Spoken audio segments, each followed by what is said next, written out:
New England Dark Folklore and True Crime Anthology. The following video discusses active, unsolved missing persons investigations, historical cold cases, documented regional anomalies, and centuries-old folklore.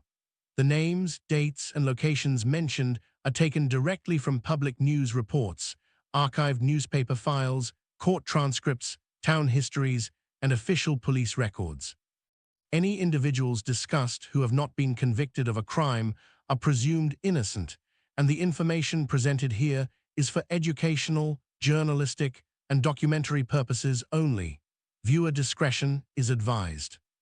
New England is a landscape defined by its ancient secrets, weather-beaten stone, and dense, unyielding forests that seem to watch the roads passing through them.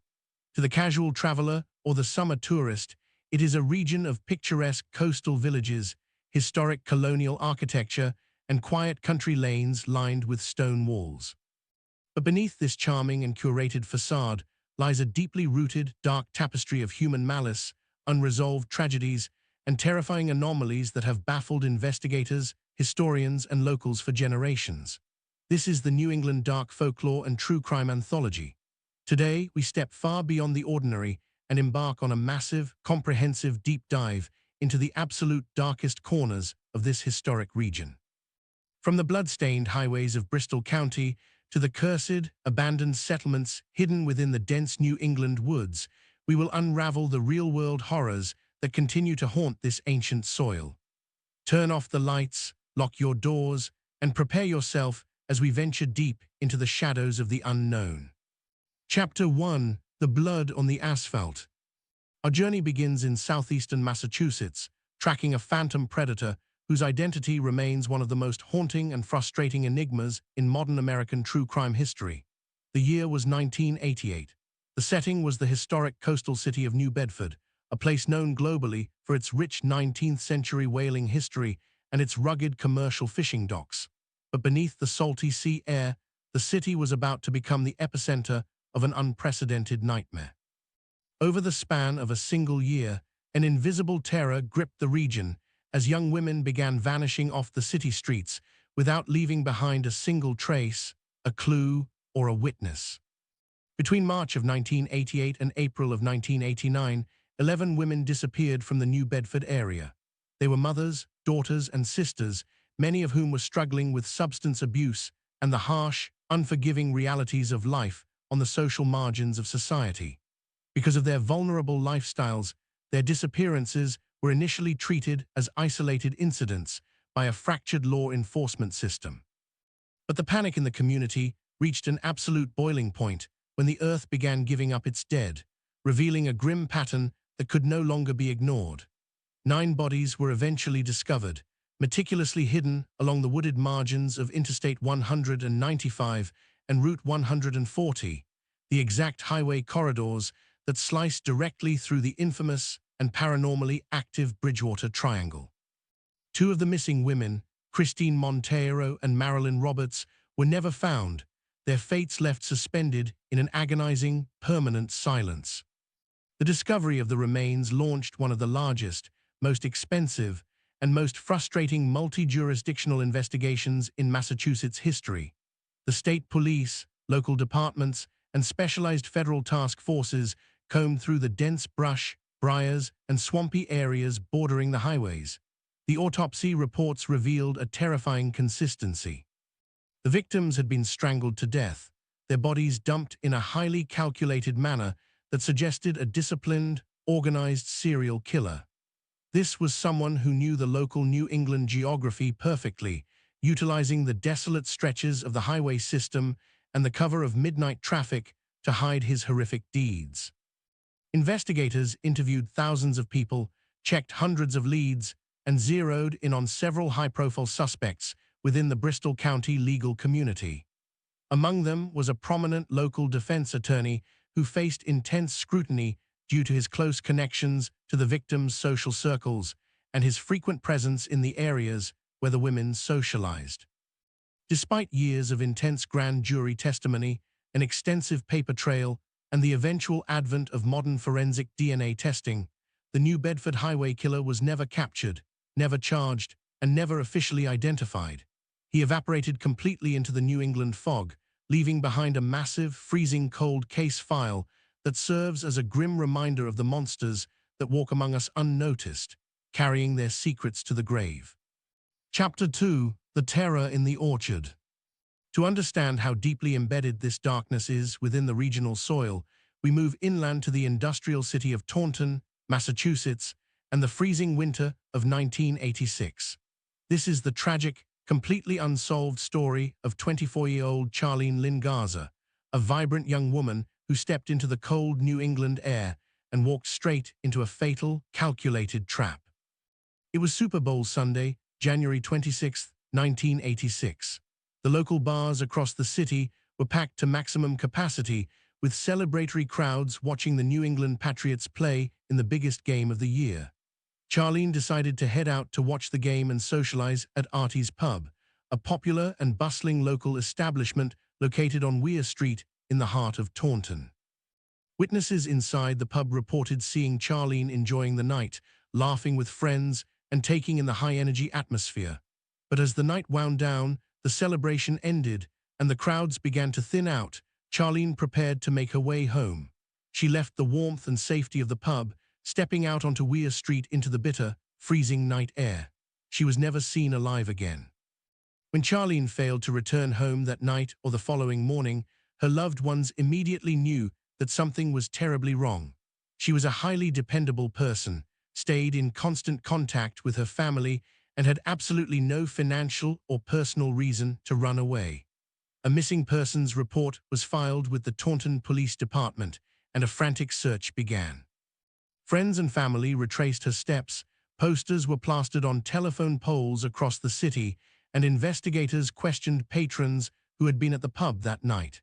But days turned into weeks, and heavy winter snow began to cover the city, burying any potential tracks or clues. The horrific truth was finally revealed on February 17, 1986, nearly a month after she vanished. A local resident was walking through a secluded, snow-covered apple orchard located just off Route 140, right near the Taunton and Norton town line. Hidden among the bare, frozen trees lay the stiff body of Charlene Lynn Garza. The autopsy revealed a level of personal violence that stunned even veteran detectives. Charlene had been subjected to a brutal, vicious physical assault, having been severely beaten and stabbed multiple times. Investigators worked tirelessly, interviewing dozens of people who had been at Artie's Pub that night, checking local predators, and searching for a weapon. Yet, the investigation hit a brick wall. No weapon was ever found in the orchard, and in 1986, forensic science was limited. The leads completely dried up, and the case file was placed into the cold case cabinet, where it sits to this day, a monument to a stolen life and a killer who has spent 40 years walking the streets of Massachusetts as a free individual. Chapter 3: The Vanishing on Route 18. 14 years after the tragedy in the orchard, the soil of Taunton was marked by yet another baffling mystery that challenges the laws of probability.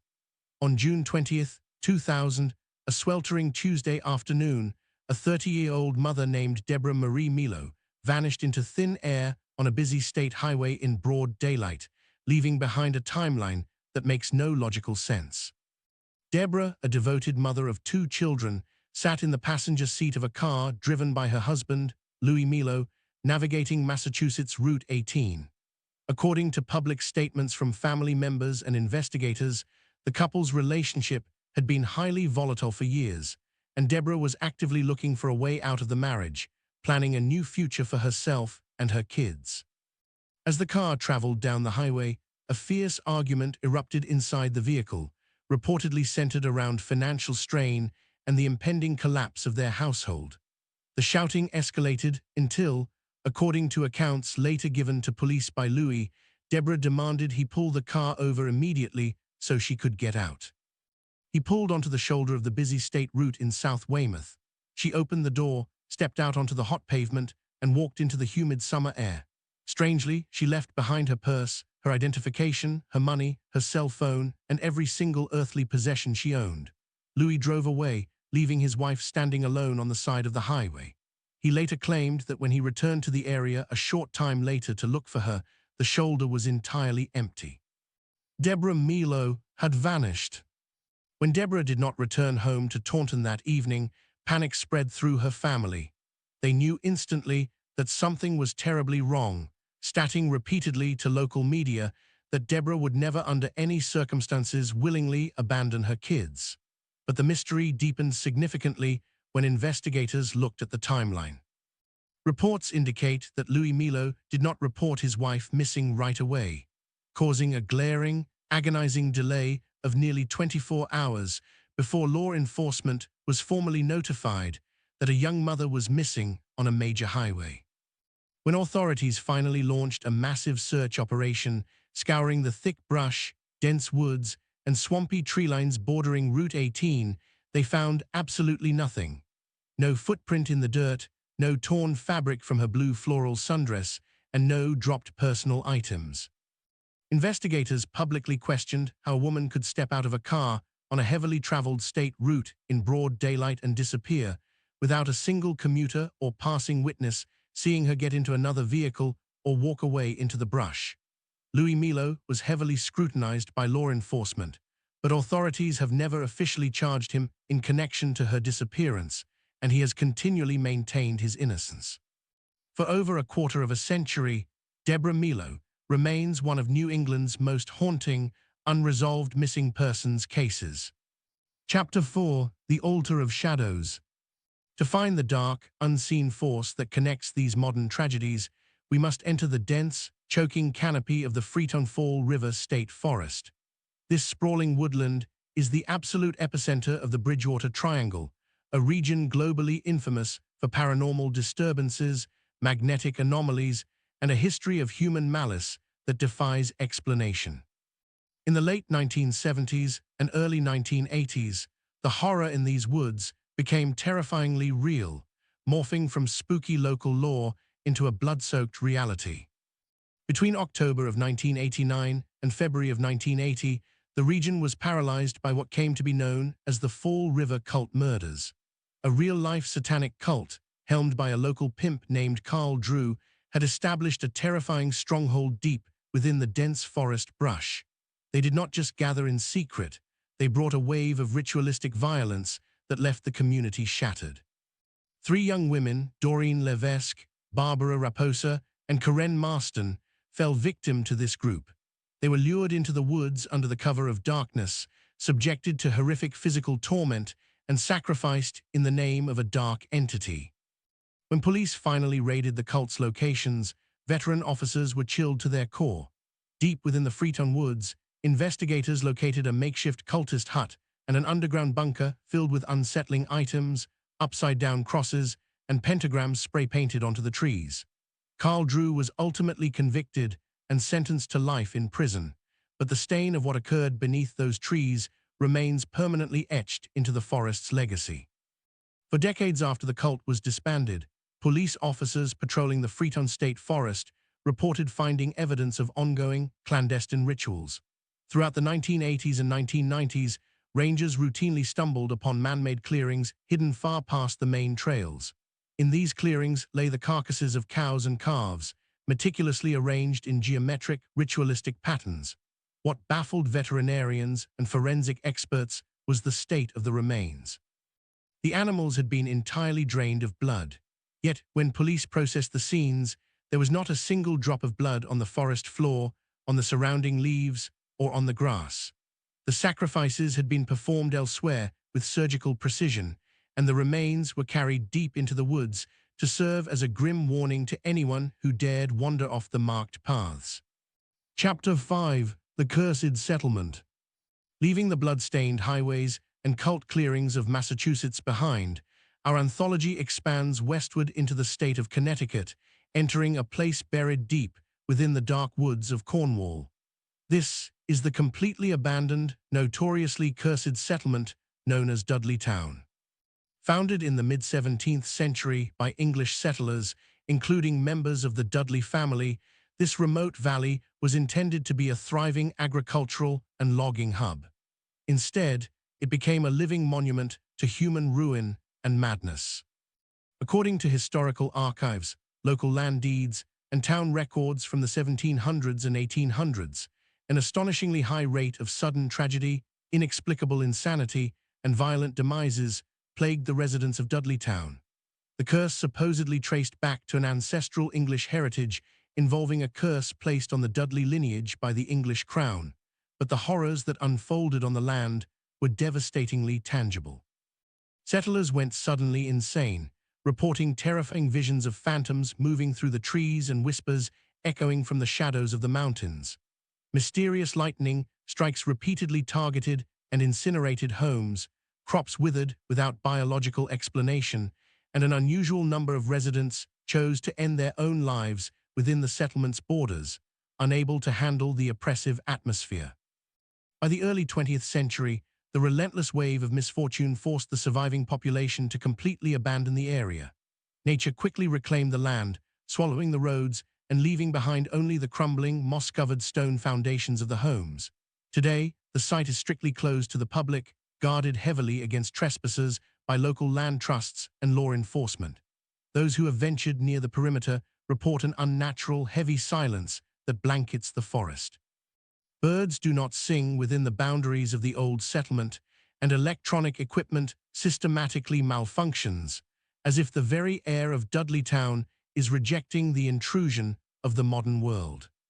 Chapter 6: The Mercy of the Grave. Our final chapter takes us to the historic, rocky soil of Rhode Island, pulling back the veil on a time when folklore, superstition, and medical panic collided in the darkest way possible. The year was 1892, in the quiet, rural town of Exeter. A devastating outbreak of tuberculosis, then known as consumption, was ravaging the community, wiping out entire generations of families. Because the disease caused victims to waste away slowly, growing pale and weak, the uneducated public viewed it not as a bacterial infection, but as a supernatural draining of life. Among the afflicted was the Brown family. After losing his wife and eldest daughter, George Brown watched in horror as his 19-year-old daughter, Mercy Brown, succumbed to the wasting disease in January of 1892.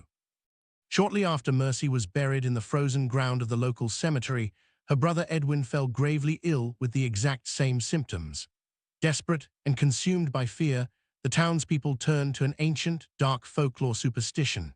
They became convinced that a vampire was actively draining the life force of the living from beyond the grave, and they believed the culprit was one of the recently deceased family members who was refusing to rest. In March of 1892, a group of town officials and frantic citizens legally exhumed the bodies of the Brown family from their resting places. While the mother and eldest sister showed normal signs of decomposition, the exhumation of Mercy Brown shocked the onlookers to their absolute core. Despite being buried for months in the cold ground, Mercy's body was completely pristine. Her skin was lifelike, her facial features had not decayed, and most terrifyingly, fresh, liquid blood was found within her heart and liver when doctors cut into her chest. Driven by absolute panic and a desire to save young Edwin, the townspeople performed a grim public ritual. They carved the heart out of Mercy's chest, burned it to ashes on a nearby flat rock, and mixed the charred remains into a medicinal potion for her dying brother Edwin to drink. The ritual failed to save his life, and he passed away months later, but the legal, medical, and journalistic documentation of the Exeter vampire panic remains one of the most thoroughly recorded instances of dark folklore in American history. It proves that in New England, the line between historical fact, medical tragedy, and chilling nightmare is often completely erased. Conclusion. From the silent, blood-stained highways of New Bedford to the frozen, desecrated grave of Rhode Island, the New England Dark Folklore and True Crime Anthology reveals a region permanently defined by its shadows. The official police files, court records, and historical archives prove that whether you believe in supernatural anomalies, ancient regional curses, or simply the isolating, dark depths of the human heart, these lands hold secrets that may never fully come to light. When you drive through these historic towns or look out into the dense New England tree line after the sun goes down, remember the stories of those who walked into the darkness and never returned. Stay on the marked paths, pay close attention to the shadows, and never forget that some mysteries are best left undisturbed in the dark. If you enjoyed this video, please like, subscribe, and leave your comment down below what you thought. Thanks for watching.